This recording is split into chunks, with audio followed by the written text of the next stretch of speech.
Halo, jumpa lagi dengan saya di channel Supripedia. Apa kabar semuanya? Semoga dalam keadaan sehat tentunya.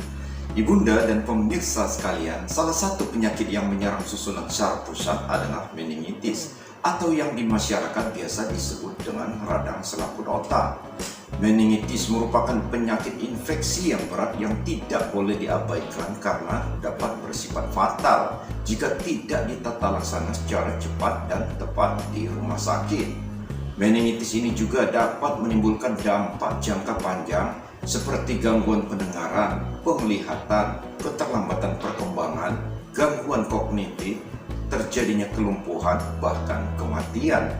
Terus, apakah sebenarnya meningitis pada anak itu dan bagaimanakah cara penanganan dan pencegahannya? Untuk mengetahui caranya, tetaplah di channel ini dan jangan lupa subscribe. Ibunda dan pemirsa sekalian, meningitis adalah peradangan yang mengenai lapisan dalam selaput otak atau pia mater dan arachnoid. Meningitis dibagi menjadi dua golongan berdasarkan perubahan yang terjadi pada cairan otak, yaitu meningitis serosa yang disebabkan oleh kuman tuberkulosis dan meningitis purulenta yang disebabkan oleh bakteri lain yang spesifik, seperti bakteri meningitis meningococcus yang merupakan penyebab meningitis purulenta yang paling sering terjadi. Ibunda dan pemirsa sekalian, perlu dipahami bahwa meningitis pada umumnya terjadi sebagai akibat dari penyebaran penyakit di organ atau jaringan tubuh yang lain. Virus atau bakteri menyebar secara hematogen sampai ke selaput otak, misalnya pada penyakit faringitis, kemudian pada tonsilitis, pada pneumonia, dan yang lainnya. Selain itu juga, penyebaran bakteri atau virus dapat pula terjadi secara perkontinuitatum atau penjalanan kuman dari peradangan organ atau jaringan yang ada di dekat selaput otak. Misalnya karena abses otak, karena otitis media, mastoiditis, dan sinusitis, serta yang lainnya. Penyebaran kuman juga bisa terjadi akibat trauma kepala karena fraktur terbuka atau komplikasi bedah otak. Ibunda dan pemirsa sekalian, perlu diketahui bahwa meningitis bisa diderita oleh siapapun, mulai dari bayi, anak-anak, hingga orang dewasa. Namun, biasanya gejala meningitis yang dialami tiap golongan usia berbeda satu dengan yang lain. Pada umumnya, meningitis ditandai dengan adanya gejala-gejala seperti demam yang mendadak tinggi, kemudian badan lemas, adanya muntah, dan kejang. Di mana meningitis karena virus ditandai dengan cairan cerebrospinal yang jernih serta rasa sakit. Penderita tidak terlalu berat, kemudian diikuti oleh pembesaran kelenjar parotis sebelum invasi kuman ke susunan saraf pusat. Sedangkan meningitis bakteri biasanya didahului oleh gejala gangguan alat pernapasan dan gastrointestinal. Meningitis bakteri pada neonatus terjadi secara akut dengan gejala adanya demam yang tinggi, adanya mual muntah, gangguan pernapasan, adanya kejang, di mana bayi juga tidak mau menyusui dan dehidrasi.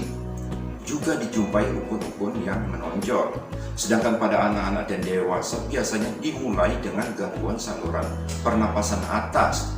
Penyakit juga dapat bersifat akut dengan gejala demam tinggi, kemudian nyeri kepala hebat, badan lemas, dan nyeri otot.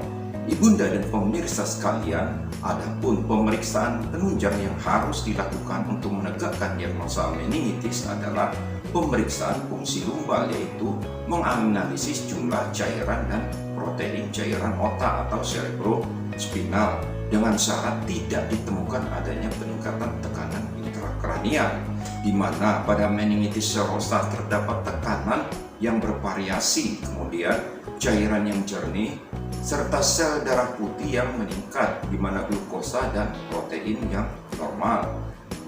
Sedangkan pada meningitis purulenta terdapat tekanan yang meningkat, kemudian cairan yang keruh, jumlah sel darah putih dan protein yang meningkat, glukosa darah yang menurun, dan kultur yang positif pada beberapa jenis bakteri.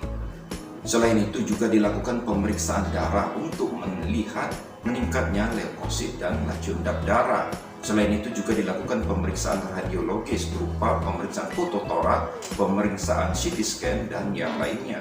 Ibunda dan pemirsa sekalian, adapun penata laksana meningitis tergantung dari kondisi yang dialami anak, apakah termasuk dalam kondisi stabil atau berat seperti dijumpai penurunan kesadaran, gangguan pernapasan, adanya kejang yang terus-menerus. Jika termasuk dalam kondisi berat, maka anak harus dirawat di ruang perawatan intensif atau ICU. Selama perawatan maka dilakukan eradikasi kuman penyebab dengan memberikan antibiotik atau antivirus sesuai dosis yang berdasarkan pada jenis penyebab meningitis. Misalnya, pada meningitis purulenta diberikan ampicillin, chloramphenicol, cefotaxime atau ceftriaxone. Sedangkan pada meningitis tuberkulosa diberikan anti tuberkulosis seperti INH, pyrazinamide, dan rifampicin, serta ethambutol dan streptomycin. Pemberian kortikosteroid seperti prednisone sebagai antiinflamasi dapat menurunkan tekanan intrakranial dan mengobati edema otak. Selain itu, penata laksanaan untuk menjaga kecacatan dan untuk menjaga agar organ tubuh tetap berfungsi dengan baik dapat dilakukan tindakan rehabilitasi medik atau fisioterapi. Ibunda dan pemirsa sekalian, perlu diketahui bahwa penderita usia neonatus, anak-anak, dan dewasa tua mempunyai prognosis yang semakin jelek, yaitu dapat menimbulkan cacat berat dan kematian. Ibunda dan pemirsa sekalian, hal yang tidak kalah penting yang harus diingat untuk dilakukan adalah pencegahan terjadinya meningitis, yaitu dengan menerapkan perilaku hidup bersih dan sehat dan memberikan vaksinasi pada bayi agar dapat membentuk kekebalan tubuh terhadap meningitis. Vaksin yang dapat diberikan seperti BCG, vaksin Haemophilus influenza tipe B atau HIV, pneumokokal conjugate vaksin, kemudian pneumokokal polysaccharida vaksin, dan yang lainnya. Ibunda dan pemirsa sekalian, demikianlah tips penanganan dan pencegahan meningitis pada anak ini. Kiranya bermanfaat bagi ibunda dan pemirsa sekalian. Dan untuk kelanjutan program ini, jangan lupa subscribe dan like, dan jika ada pertanyaan dapat diisi di kolom komentar. Sekian dan terima kasih serta salam sehat.